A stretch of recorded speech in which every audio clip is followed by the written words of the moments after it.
오늘 말씀을 PPT를 통해서 준비했는데 저희 화면이 안 나와가지고요. 혹시 자료가 궁금하신 분들은 핸드폰으로 접속하셔서 자료를 보시면서 저희 진행하면 좀 좋을 것 같습니다. 접속하실 때 비디오 끄시고 소리 끄시는 거 잊지 말아주세요. 원래는 이제 제가 2, 3주 전에 이제 룻기가 끝나고 이제 당연히 사무엘상 1장으로 이제 내가 시작을 하겠구나라고 해서 이제 열심히 준비를 하고 있었는데 5일 전에 사무엘상이 아니다, 다니엘이다 이래가지고 이제 제 뒤에 또 말씀을 준비하시는 분이 있더라고요. 그래가지고 이게 내가 밀리면은 그분에게도 이제 영향이 가겠다 싶어가지고 조금 급하게 준비를 했습니다. 그래서 말씀간에 혹시 연도에 대한 계산이나 좀 묵상이 틀린 부분이 있으면 집회 끝나고 말씀해 주시면 감사히 듣겠습니다. 그리고 저희가 시대적으로는 먼저 룻기에서 다니엘서를 어떻게 보면 점프를 한 거잖아요. 그래서 그 시대적인 배경을 이해하고 이제 다니엘서를 들어가면 좋겠다 해서 간단히 저희가 준비를 했습니다. 화면 지금 혹시 보이시나요? 지금 확인이 안 돼가지고.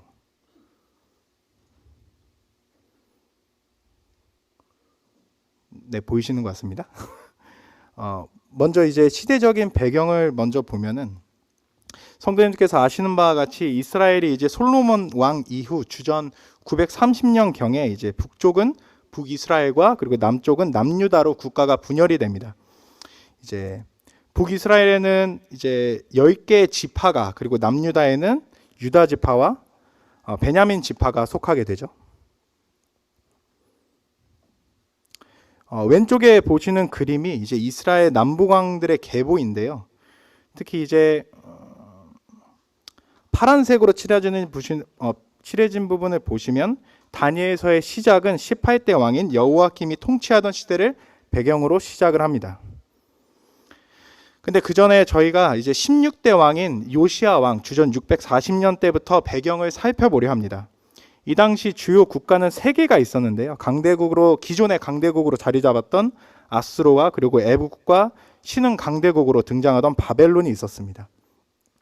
이 요시야 왕 때의 시대적인 배경은 아수르 제국이 쇠퇴하고 바벨론 제국이 부상하던 시기입니다.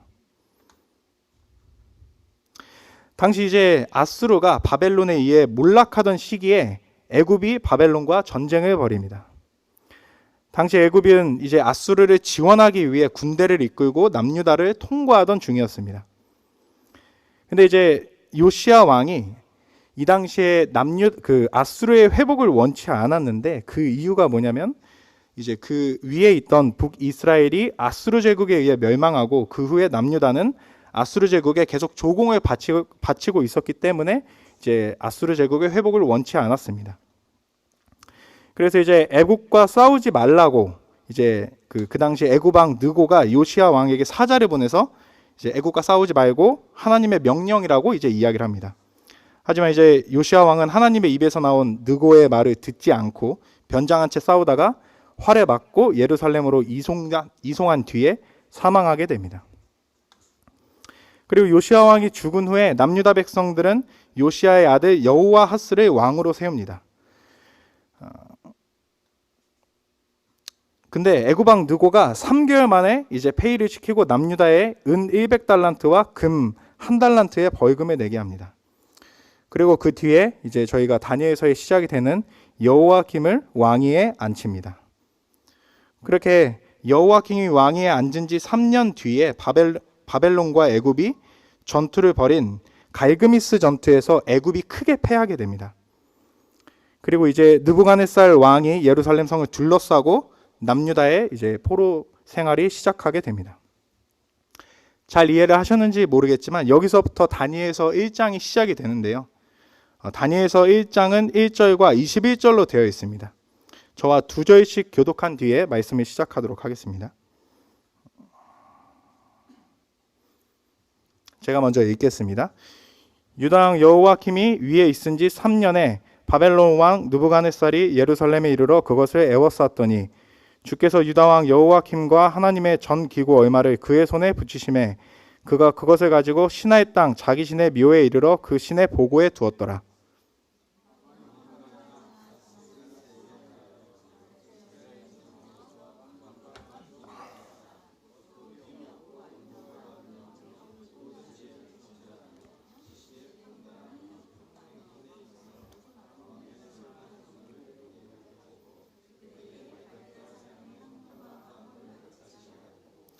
또 왕이 지정하여 자기의 진미와 자기의 마시는 포도주에서 그들의 날마다 쓸 것을 주어 3년을 기르게 하였더니 이는 그 후에 그들로 왕의 앞에 모셔서게 하려 함이었더라. 그들 중에 유다 자손 곧 다니엘과 하나냐와 미사엘과 아사랴가 있었더니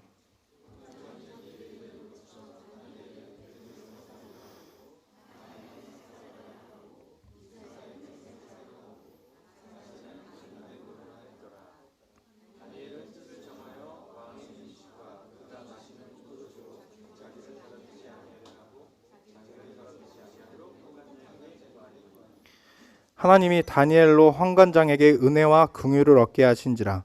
환관장이 다니엘에게 이르되 내가 내 주 왕을 두려워하노라. 그가 너희 먹을 것과 너희 마실 것을 지정하였거늘 너희의 얼굴이 초췌하여 동무 소년만 못한 것을 그로 보이게 할 것이 무엇이냐. 그렇게 되면 너희 까닭에 내 머리가 왕 앞에서 위태하게 되리라 하니라.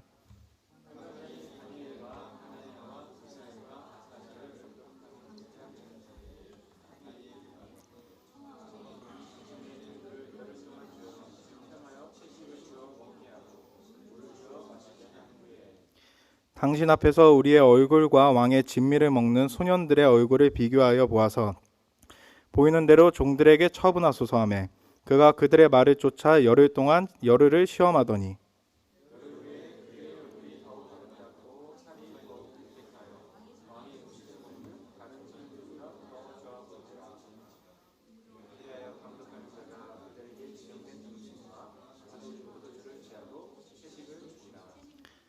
하나님이 이 네 소년에게 지식을 얻게 하시며 모든 학문과 제조와 명철하게 하신 외에 다니엘은 또 모든 이상과 몽조를 깨달아 알더라. 왕이 명한 바 그들을 불러들일 기한이 찼으므로 환관장이 그들을 데리고 느부갓네살 앞으로 들어갔더니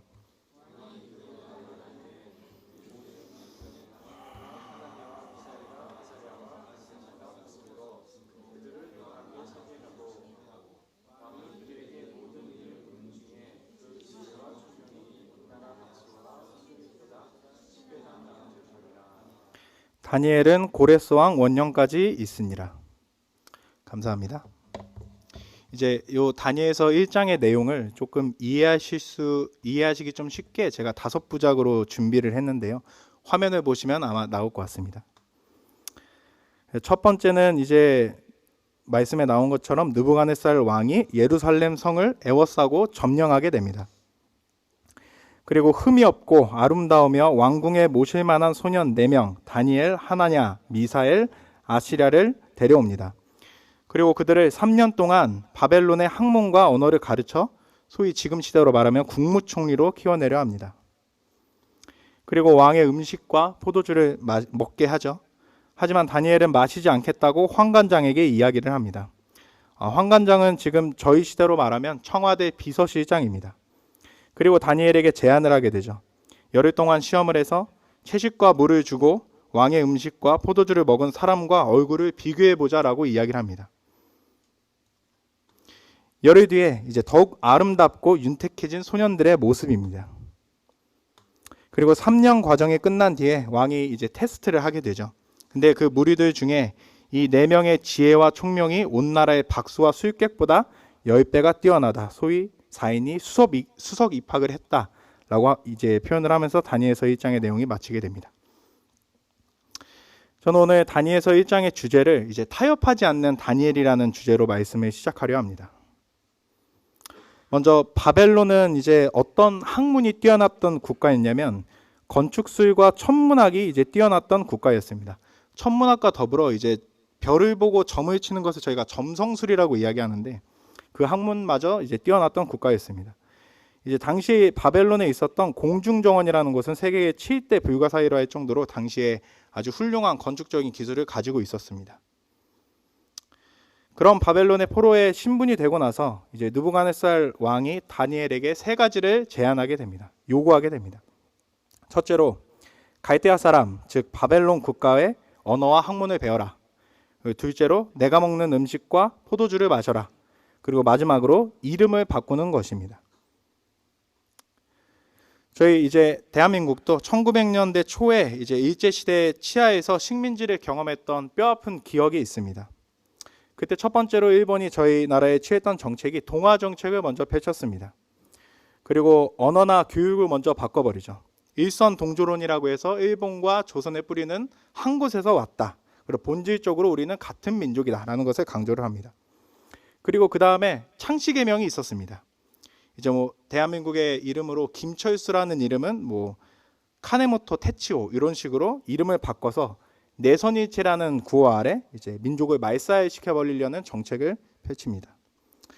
여기 바벨론도 똑같이 이렇게 행합니다. 근데 다니엘이 바벨론의 학문과 언어를 배우고 이름도 바꾸는 것에는 동의를 합니다. 근데 왕의 음식과 포도주는 먹지 않겠다고 이야기를 합니다. 저희는 다니엘이 어떤 것을 받아들이고 어떤 것을 받아들이지 않았는지 묵상해볼 필요가 있다고 생각을 합니다. 왜 다니엘이 이런 선택을 했을까요? 그것은 바로 당시 하나님의 말씀이 명백하게 있었기 때문입니다.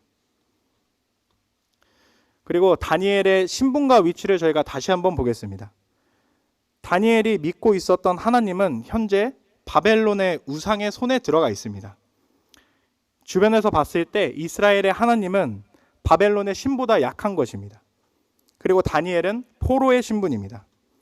그런 자가 왕의 음식과 포도주로 나를 더럽히지 말라고 이야기를 합니다. 반대로 말하면 왕의 음식과 포도주는 더러운 것이라는 뜻입니다. 네, 주님께서 도우셔서 다니엘이 이렇게 말하는데 환관장이 다니엘의 이런 용기를 굉장히 좋게 봅니다. 그리고 다시 이야기합니다. 너희가 먹지 아니하면 내 목이 날아간다. 느부갓네살 왕은 굉장히 강력하면서 잔인했던 왕 중에 하나입니다. 이제 뒤에 보시면 아시겠지만 남유다의 마지막 왕인 이제 시드기야를 아들들 앞에서 죽이고 두 눈을 뽑아버립니다. 그리고 꿈을 해석하지 못한다는 이유로 이제 그 있었던 점성술을 쓰는 지혜 있는 자들과 박사들을 다 죽여버립니다. 환관장이 그런 왕 앞에 다니엘이 이 음식을 먹지 않으면 내 목이 날아간다고 이야기를 한 겁니다. 그러자 다니엘이 이제 제안을 하게 되죠. 열흘 동안 왕의 음식과 포도주를 먹은 사람의 얼굴과 채식과 물을 먹은 사람의 얼굴을 비교해보자라고 제안을 합니다. 저였었다면, 제가 만약에 당시에 이제 이렇게 포로로 잡혀왔었다면, 다시 말해 나주찬 형제였다면 첫 번째로 저도 담대함은 드러냈을 것 같습니다. 근데 환관장이 너희가 이제 이걸 먹지 않으면 내 목이 날아간다라고 이렇게 표현을 하면 속으로요, 제 마음속으로 주님, 제가 첫 번째로 담대하게 말은 했는데 음식을 먹지 않으면 환관장의 이제 목숨이 날아간다고 합니다. 제가 음식을 먹는 게 사람을 살리는 거지 않습니까? 그러니 주님, 이 정도는 이해해 주세요라고 제가 이제 스스로 타협을 할 것 같습니다. 하지만 연약한 나주찬 형제와는 다르게 다니엘은 세상에서 보기에 망해버린 이스라엘의 하나님을 끝까지 의지합니다. 그리고 타협하지 않고 이 계명을 지키기 위해 끝까지 목숨을 겁니다. 어떻게 이런 선택을 할 수 있었을까요?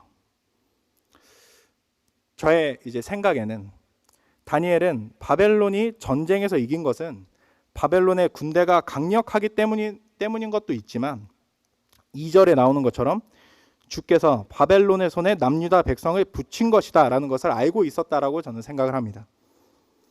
이제 다니엘의 생각에 너희는 이겼지만 그건 주님께서 하신 것이고 나는 나의 하나님을 끝까지 의지하고 하나님을 드러내는데 부끄러워하지 않겠다, 이런 태도를 취한 것입니다. 다시 조금 주제로 돌아와서요, 다니엘이 이제 왕의 음식을 거절했던 이유를 다시 저희가 보겠습니다. 레위기 11장 2절과 23절에 보면 이스라엘 백성들이 먹을 수 있는 음식이 정해져 있습니다. 짐승의 고기는 어떤 조건이 들어가 있죠? 첫 번째로 굽이 갈라져 있고, 그리고 되새김질을 하는 짐승의 고기만 먹을 수 있습니다. 예를 들어 소나 양은 이제 먹을 수 있습니다. 그러나 돼지는 저희가 먹을 수 없죠. 그리고 물고기는 지느러미와 비늘이 있는 것만 먹을 수 있습니다. 뭐 메기나 뱀장어, 갈치 이런 류의 이제 물고기는 먹을 수 없습니다. 새 중에서는 날개가 있으면서 땅을 걷는이 아니라 땅을 뛰는 메뚜기, 귀뚜라미는 먹을 수 있습니다. 단 독수리나 박쥐 이렇게 땅을 걷는 새들은 먹을 수가 없습니다. 이 이스라엘의 율법을 다니엘은 지키기 위해 왕의 음식과 포도주를 먹지 않겠다. 오로지 채식과 물만 먹겠다라고 합니다. 이 표현을 조금 다시 생각을 해보면 다니엘의 이 말은 하나님을 나의 최선의 조건으로 기쁘시게 해드리겠다라는 이제 것입니다. 아까 본 것처럼 이스라엘은 짐승의 고기인 양과 소를 먹을 수 있었습니다. 그리고 성경에서는 포도주를 한 번도 금한 적이 없습니다. 근데 다니엘은 내가 왕의 음식과 포도주를 먹지 않겠다라고 이렇게 이야기를 합니다.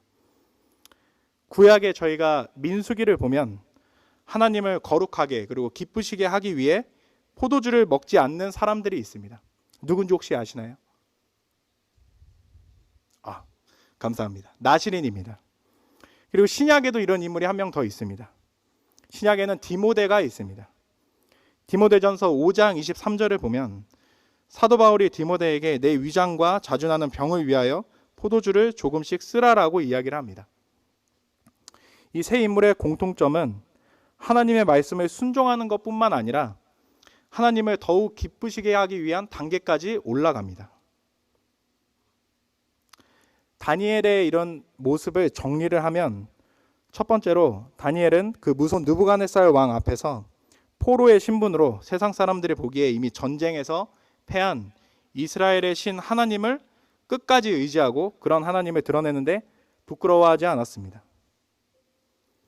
그리고 나의 노력과 기준으로 세상과 타협을 하지 않았습니다. 마지막으로 하나님을 기쁘시게 하기 위한 최선의 노력을 했습니다. 이게 지금 여기 PPT가 보여야 되는데 이 말씀을 저희가 다 같이 읽어야 되거든요. 근데 제가 안 보이니까 제가 읽겠습니다. 누가복음 9장 26절입니다. 누구든지 나와 내 말을 부끄러워하면 인자도 자기와 아버지와 거룩한 천사들의 영광으로 올 때 그 사람을 부끄러워하리라. 요한복음 13장 32절입니다. 만일 하나님이 그로 말미암아 영광을 받으셨으면 하나님도 자기로 말미암아 그에게 영광을 주시리니 곧 주시리라. 그리고 다니엘이 하나님을 끝까지 의지했던 이제 결과를 저희가 한번 보겠습니다. 1장 이제 17절과 21절을 보면 이제 바벨론의 3년의 과정이 끝났습니다. 근데 하나님이 같이 3년간 공부했던 사람들보다 10배는 뛰어나게 하십니다. 소위 기준이 공부 잘하는 사람과 못하는 사람의 퍼포먼스가 10배가 차이 난다는 게 아니라 공부 잘하는 사람과 공부를 더 잘하는 사람의 퍼포먼스가 10배가 차이가 났다는 뜻입니다. 그리고 21절에 보시면 고레스 왕 원년까지 있다고 합니다. 뒤에 보시면 아시겠지만 고레스 왕은 바벨론을 점령한 페르시아의 왕입니다. 그 고레스 왕은 바벨론의 이제 이스라엘의 포로들을 풀어줬던 대표적인 왕입니다. 그때 예루살렘 성전의 기물까지 돌려주고 성전의 재건까지 이제 지원을 합니다. 간단하게 이제 계산을 해보면 여호야김이 주권 608년에 집권을 합니다. 그리고 3년 뒤에 이스라엘이 바벨론의 포로가 되죠. 그리고 바벨론 3년 과정까지 계산을 하면 주전 602년이라고 전 생각을 합니다. 그리고 고레스 왕이 바벨론을 정복했던 시기는 주전 539년입니다. 계산해 보면 다니엘서 1장에 나오는 다니엘의 나이는 10대 소년입니다. 다니엘의 나이가 70세에서 80세가 될 때까지 주님께서 왕권이 바뀌어도 국가가 바뀌어도 그의 생애 내내 세상에 영향력을 끼치는 사람으로 올리십니다. 왜냐하면 그가 하나님을 부끄러워하지 않고 담대하게 하나님을 기쁘시게 하기 위해 주님의 영광을 드러냈기 때문입니다. 다니엘은 알고 있었습니다. 내가 하나님을 부끄러워하지 않고 끝까지 의지하면 무너지지 않는다는 것을 알고 있었습니다. 이 말씀을 통해 직장에서 나는 어떤 모습으로 이제 하나님을 드러내고 있는가, 이 세상에서 나는 하나님의 말씀을 어떻게 타협을 하고 있는가, 그리고 지역교회에서 나는 하나님을 기쁘시게 하기 위해 무엇을 하고 있는가, 참 돌이켜봤던 기회가 됐던 것 같습니다. 저희가 이제 세상에서 당장에는 하나님을 믿는다고 하면은 뭐 돌을 맞거나 뭐 이렇게 죽임을 당하지 않습니다. 그러나 조롱은 받을 수 있죠. 그러나 우리가 타협하지 않는다면, 그리고 담대하다면, 헌신된다면 주님은 우리를 통해 세상에 주님의 영광을 나타낼 것입니다. 이상으로 말씀을 마치겠습니다. 감사합니다. 그리고 뒤에 10분 정도 박훈희 형제님께서 다니엘서 1장을 정리해 주신다고 합니다. 네.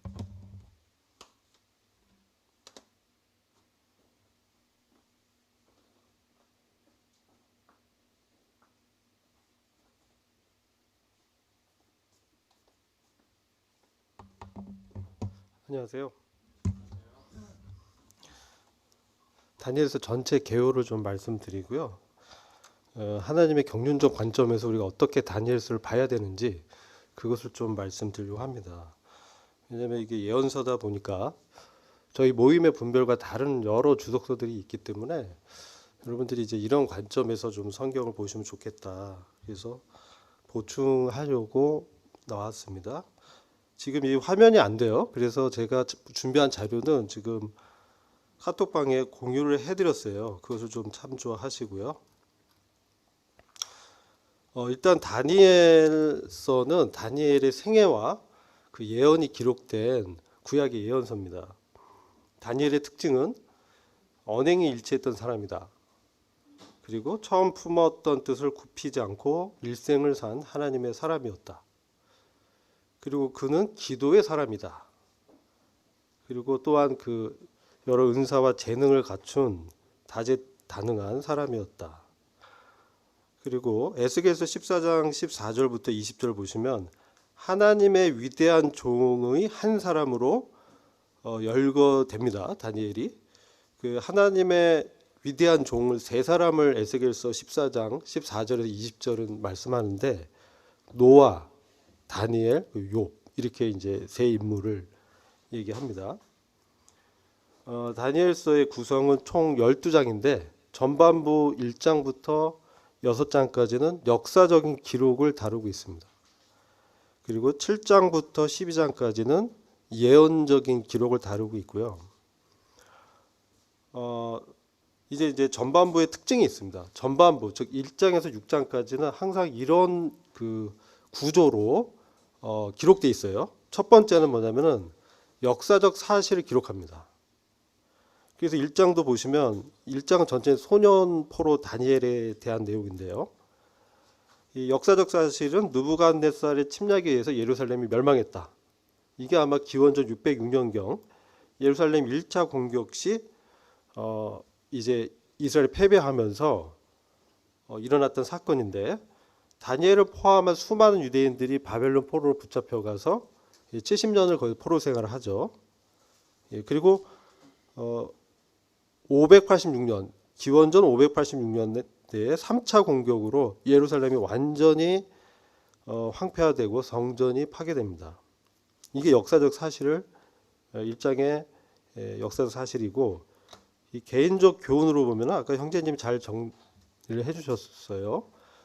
세 가지인데 타협의 강요를 받았지만 흔들리지 않고 믿음에 굳게 섰다. 이런 부분을 이제 보게 되는데요. 여기서는 이 세상의 나그네와 이방인으로서의 삶에 대해서 베드로전서 2장 11절을 연결해서 저희가 볼 수가 있고 그리고 다니엘이 구별된 생활을 하려고 결심했는데 굉장히 이제 이런 것이죠. 죄를 짓기보다는 죽겠다. 죽음을 택하는 그래서 굉장한 믿음의 결단을 했던 부분이 개인적 교훈으로 우리가 받을 수 있고 예언상의 어떤 의미가 뭐냐 이것은 처음 6장은 사실 주님의 재림 전에 있을 사건들과 관련된 예언상으로 깊은 뜻을 다 이제 담고 있습니다. 그러니까 이를테면 이제 1장 이렇게 세 파트로 역사적 사실, 개인적인 교훈, 그 다음에 예언상의 뜻 이렇게 다 1장부터 6장이 구성이 되어 있습니다. 그래서 1장에서 6장의 내용은 제가 그 워드 파일로 이렇게 올려드렸으니까 그것은 이제 쭉 공부하시면서 참고를 하시면 되겠습니다. 그리고 제가 이제 그 PPT로 작성한 내용이 있는데 그걸 한번 이제 참조해서 보시면 좋을 것 같아요. 그 카톡방에 이제 되어 있어요.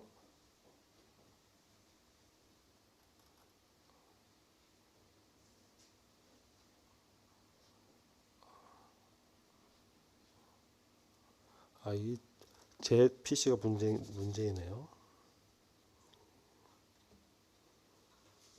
됐습니다. 그 이제 카톡방 보시면 제가 이제 한 15페이지로 전체 내용을 요약했습니다. 1장부터 12장인데 전체 주제는 이방인의 때와 하나님의 주권에 관한 내용입니다. 그래서 특별히 여러분이 이제 이방인의 때가 뭐냐 이렇게 좀 생각하실 수 있는데, 이방인들의 때는 누가복음 21장 24절에 언급된 성경적 용어입니다. 그래서 이방인들의 때가 어떤 의미냐면은 예루살렘이 황폐화되면서 이방 제국들이 이스라엘을 지배하는 어떤 기간을 이방인들의 때라고 합니다. 이방인의 때. 그래서 특별히 이 다니엘서의 배경은 바벨론 제국부터 시작한 이방인의 때에 관한 이야기인데, 하나님의 주권이 어떻게 나타나고 통치가 어떻게 된다. 이 통치 방식이 어떻다. 하나님의 주권적 통치가 어떻게 나타나고 있다라는 것을 우리가 교훈으로 받아야 되고요. 그 다음에 항상 보면 하나님은 심판하시고 그 백성들을 회복시킨다. 이걸 이렇게 보게 되는데, 특별히 이방 제국의 역사에서 똑같이 나타나요. 그래서 바벨론, 메데, 바사 페르시아죠. 메데, 페르시아 제국, 그다음에 그리스 제국, 로마 제국.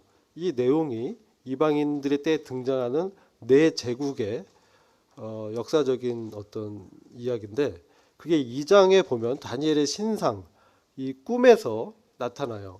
이거 사실 느부갓네살이 꾼 꿈인데 그 꿈의 해석을 다니엘이 하게 되죠. 이것은 제국의 그 왕에게 앞으로 하나님께서 어떻게 이방인의 때에 하나님의 주권이 어떻게 나타날 것인지를 보여주신 거예요.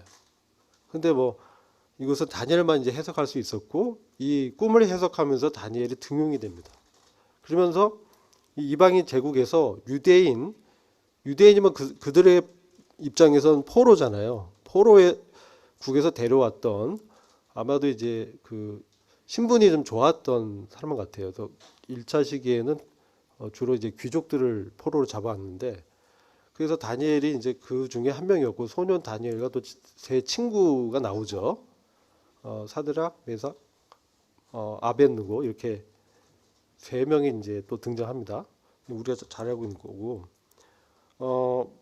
그리고 두 번째 보시면 다니엘서 두 부분의 구조를 말씀드리는데, 1에서 6장이 이방인의 통치와 종말, 그 느부갓네살의 꿈과 신상, 풀무불의 시험과 사자굴에서의 구원받는 이런 이야기가 있고요. 7장에서 12장까지는 이방 왕들의 특징과 하나님의 왕국이 어떻게 세워지는지, 그다음에 다니엘서 9장에 나오는 것이 아주 유명한 예언이죠. 70일의 예언과 마지막 때 예언을 기록하고 있습니다. 그러니까 다니엘서는 사실은 여러분들 요한계시록을 이해하려면 다니엘서를 이해하지 않고는 계시록의 해석이 될 수가 없어요. 특별히 이제 저희 모임에서 분별하는 이 하나님의 경륜, 오이코노미아라고 하죠. 하나님의 경영적 또는 세대적 관점에서 역사를 이렇게 구분하고 있습니다. 그래서 지금은 이제 이방인의 때에 이제 해당하는 것이죠. 주님이 재림하실 때까지가 이방인들의 때거든요. 왜냐하면 예루살렘 그 성전터에 모스크가 세워져 있고 거기를 그 이스라엘이 정복을 아직 못했습니다. 그래서 여전히 이방인들이 군림하고 있는 그 시대고, 이 이방인들의 때가 언제 마치냐? 그리스도의 재림으로 이방인 때가 종료되고, 그 이방인 때를 마치고 하나님의 백성, 선택된 그 자녀들이 이제 하나님의 왕국을 주님이 이제 세우실 때, 그때 이제 왕국의 백성과 그 다음에 왕국의 통치자로 이렇게 구분이 됩니다. 이게 이제 저희들이 보는 이제 다니엘서와 요한계시록에서 하나님의 주권적인 통치가 어떻게 나타나는지를 예언적으로 이제 보여주고 있죠.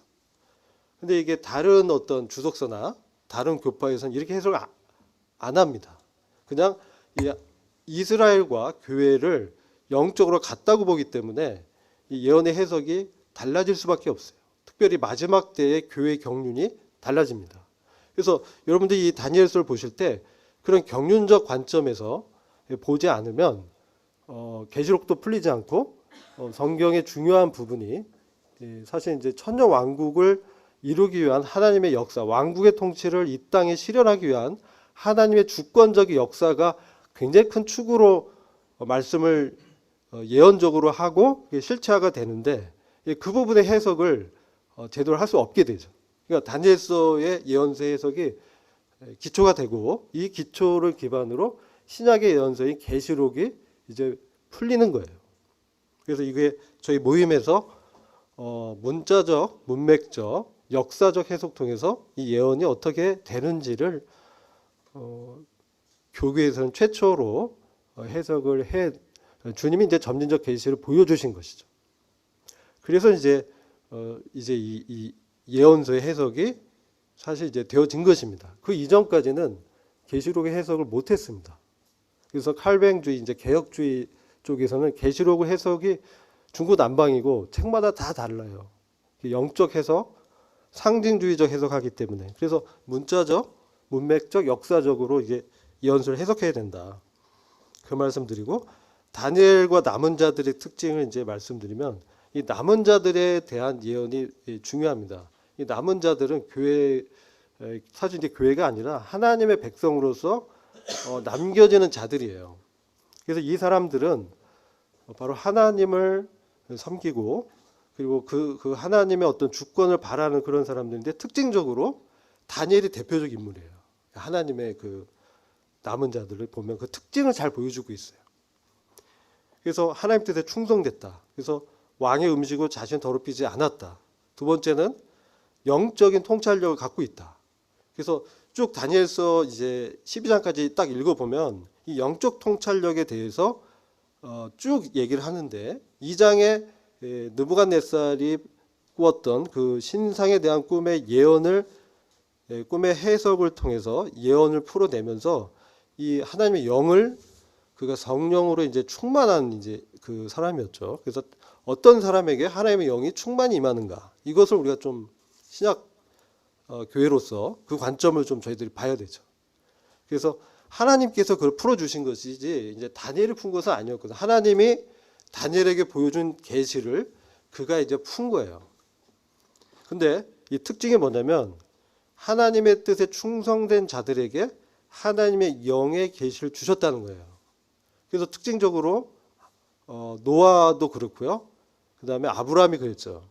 그 다음에 다니엘, 그다음에 사도 요한, 뭐 바울 다 이 사도나 이 구약의 예언자들에게 이 계시를 통해서 이제 알려줬다. 그래서 이런 부분들이 중요한데요. 그리고 세 번째는 이제 남은 자의 특징이 견고한 믿음. 그래서 우상 숭배를 거절했다. 이게 굉장히 큰 특징입니다. 현대는 우상 숭배 시대죠. 이게 과거에 어떤 돌 뭐 이런 뭐 그 수음 나무에 우상을 만들어서 섬기는 아니라 현대적인 우상은 뭡니까? 인간의 탐욕입니다. 그래서 어떤 그 보이지 않지만 실질적으로 하나님을 대체하는 하나님보다 우선순위로 하나님을 섬기려는 마음 가운데 우리 안에 이제 마음을 분열시켜서 다른 마음으로 하나님보다 더 우선순위를 두고 섬기는 이게 우상입니다. 어떤 사람은 돈이 될 수 있고 어떤 사람은 쾌락이 될 수 있고 어떤 사람은 권력욕이 될 수 있죠. 이런 것들에 대해서 어떻게 하나님의 자녀로 그런 부분들을 극복했는가 이런 것들을 믿음의 관점에서 이 다니엘서가 풀고 있는데 특별히 이제 이런 자들이 환난 중에도 남은 자들로 나타난다는 것이죠. 그래서 그 다음 보면 5가지 세상 왕국의 얘기를 2장, 3장 뭐 쭉 걸쳐서 얘기를 하는데 다니엘의 그 꿈, 그 신상, 다니엘이 그 신상의 꿈을 해석한 것이 쭉 거기 이제 제가 그 PPT를 올려놓은 걸 참고하시면 됩니다. 아까 저 구두로 잘 설명드렸는데 마지막 때에 이제 마지막 이래, 그러니까 71회 예언에서 마지막 이래가 이제 이스라엘의 회복에 대한 역사를 다루고 있습니다. 9장에서 그걸 이제 예언하는데 이것은 7년 환란기를 통해서 요한계시록에서 그 내용을 풀고 있습니다.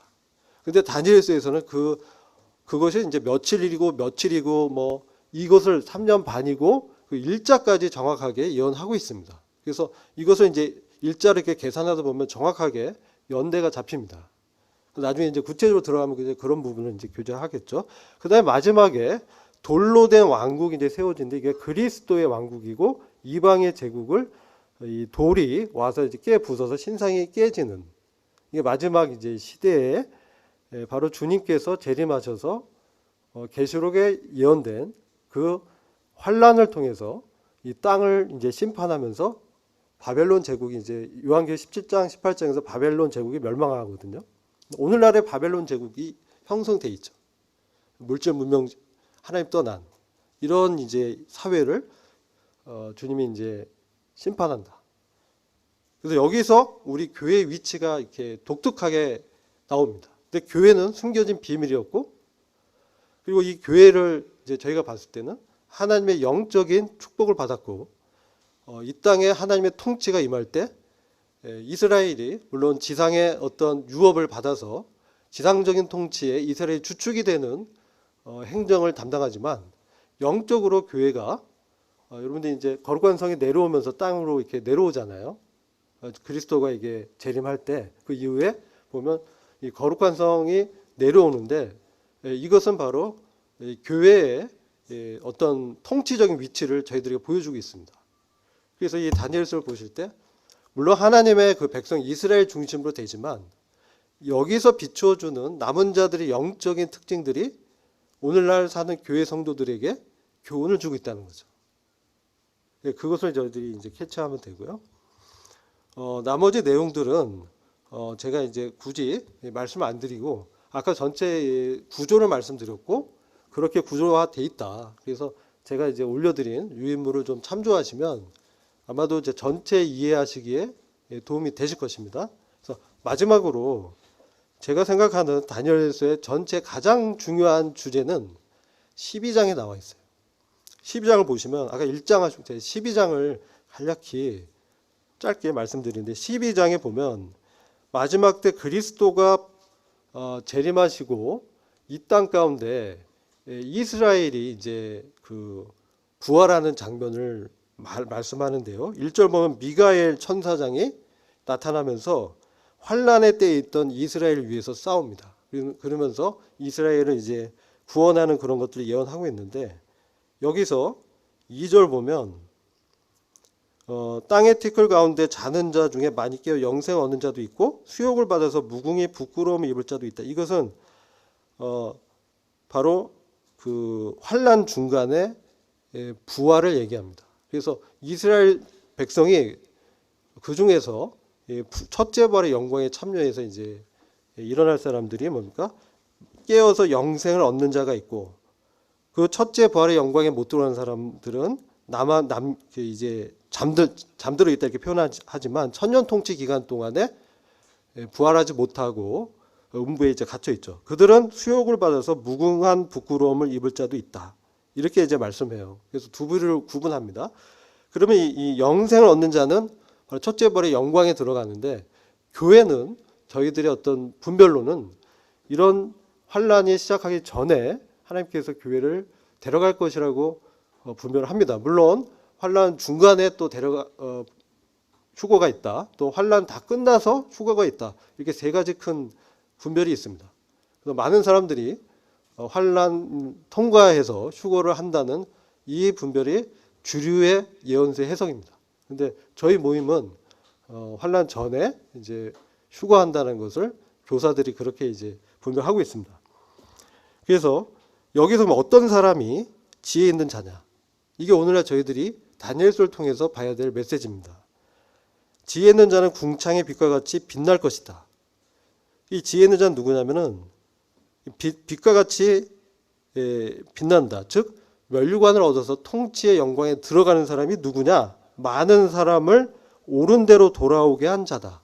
두 가지 사람입니다. 첫째는 복음 전도를 통해서 영혼을 구원하는 사람들. 두 번째는 그 영혼들을 세워주는, 양육하는 교사, 목자적인 사람들. 이런 사람들이 이제 별과 같이 영원토록 빛나는 하나님의 통치를 기업으로 얻게 될 것입니다. 이 예언을 하고 있고요. 그러니까 저희가 이 예언을 받으면서 우리가 교회 성도로서 오늘 어떻게 하나님의 뜻을 이 땅 가운데 우리 몸을 통해서 이루어 드릴 것인가, 그 관점을 이제 봐야 될 것이고, 다니엘에게는 마지막 때까지 이 말을 마음에 간수하고 지킬 것을 말씀하면서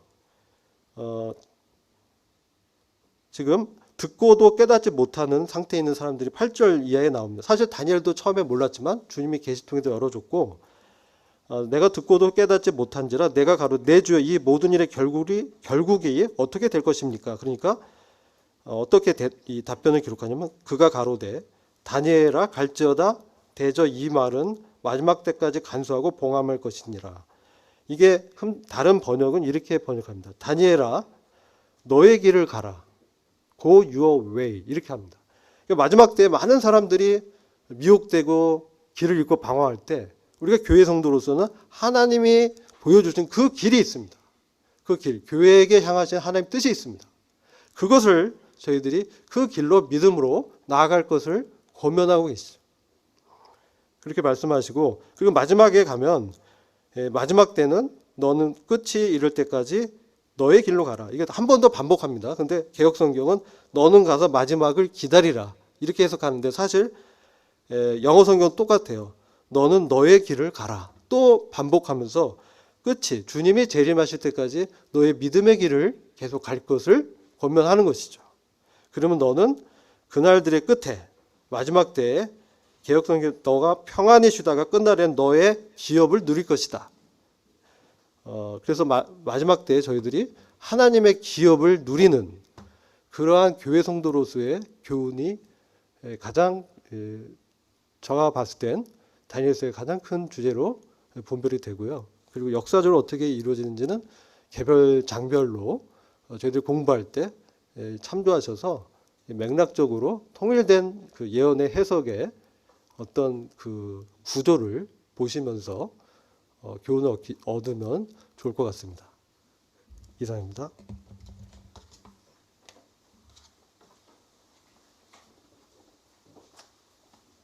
감사합니다.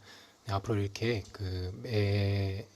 새로운 책이 시작할 때 이렇게 앞에서 전체적인 개요를 한번 잡아주시는 시간이 있을 겁니다. 그 다음 순서로는 오윤정 자매님 간증 듣는 시간 갖도록 하겠습니다.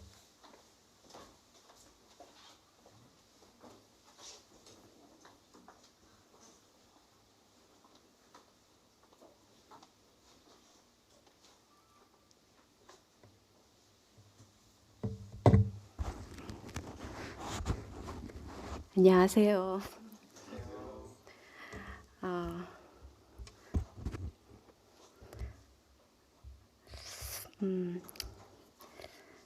저는 오인정 자매이고요. 간증을 부탁받고 나면 늘 고민스럽고 사람들 앞에서 간증하는 것이 저를 두렵게 하지만 순종하는 마음으로 용기를 내서 간증을 하도록 하겠습니다. 지난번에 제가 간증한 지가 얼마 안 된 것 같은데 한 작년 6월 정도에 했더라고요. 그래서 그때는 제가 자전거를 타면서 배우게 되는 교훈에 대해서 성도님들과 함께 나누었는데 그때 맘 같아서는 국도종주라도 할 것 같은 그런 기세가 있었거든요. 그런데 주님께서는 그렇게 인도하시지는 않으셨고 그 후로 자전거를 거의 못 탔어요. 환경적으로도 너무 바빴고 그래서 저희 남편이 저랑 같이 제주도를 일주하고 싶다